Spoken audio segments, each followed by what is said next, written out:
नाही, खरं तर नाईक साहेबांनी जेव्हा ही लक्षवेधी मी टाकली की 14 गाव नवी मुंबईत घ्या, त्यावेळेस त्यांनी जो प्रश्न विचारला किंवा मागणी केलेली, त्याच मागणीवर ते आताही ठाम आहेत. तेव्हा जे अभिजित बांगर साहेब आयुक्त होते तत्कालीन नवी मुंबईचे, त्यांनी सांगितलं होतं की इथे 5,900 कोटीच्या आसपास याला खर्च करावा लागेल. गावांच्या इन्फ्रास्ट्रक्चरसाठी 591 कोटी द्यावे लागतील आणि काही अतिक्रमण आहेत ती काढायला लागतील. आणि तीच मागणी त्यांनी परत रिपीट केलेली आहे. त्याची मागणी काही वेगळी नाही आहे, परंतु ती जी त्या हिशोबाने जी मागणी केली होती त्याची तरतूद कुठेतरी बजेटमध्ये करायला पाहिजे होती. आपण एक पाहिलं पाहिजे की त्यांचं हे वक्तव्य आलं हे बजेट नंतर आलं आहे. मला कळत नाही की इथल्या आमदारांनी मागणी करायला पाहिजे. ते दुसरा सेशन चालू आहे आता की ही गावं काढले त्यांच्यासाठी निधी द्यायला पाहिजे. मला सततचा पाठपुरावा चालू होता. समिती आमची सोबत होती, ती पण पाठपुरावा करत होती.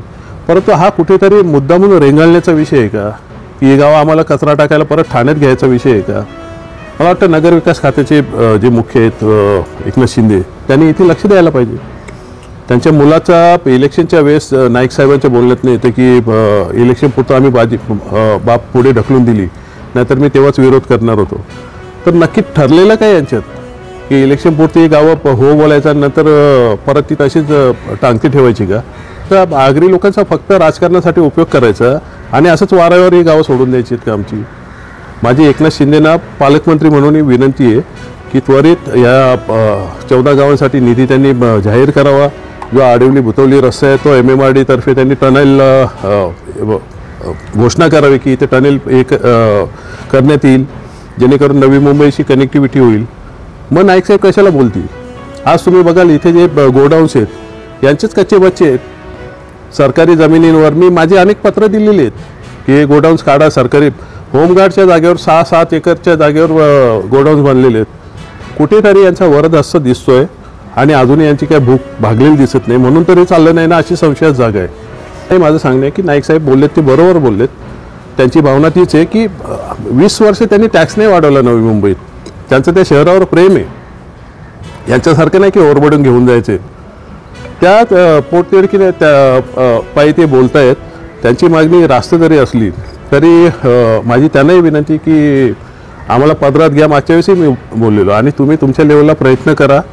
हा निधी कसं येईल, एकदम ही लोक पॅनिक होतील असं वक्तव्य आपल्याकडून जायला नको. आमची विनंती, आमचे नेते आहेत ते इकडचे आगरी समाजाचे, त्यामुळे ही आगरी गावं, आगरी बहुल गावं आहेत, त्यांचा विचार करण्यात यावा आणि निश्चितच याच्यातनं काहीतरी मार्ग काढावा.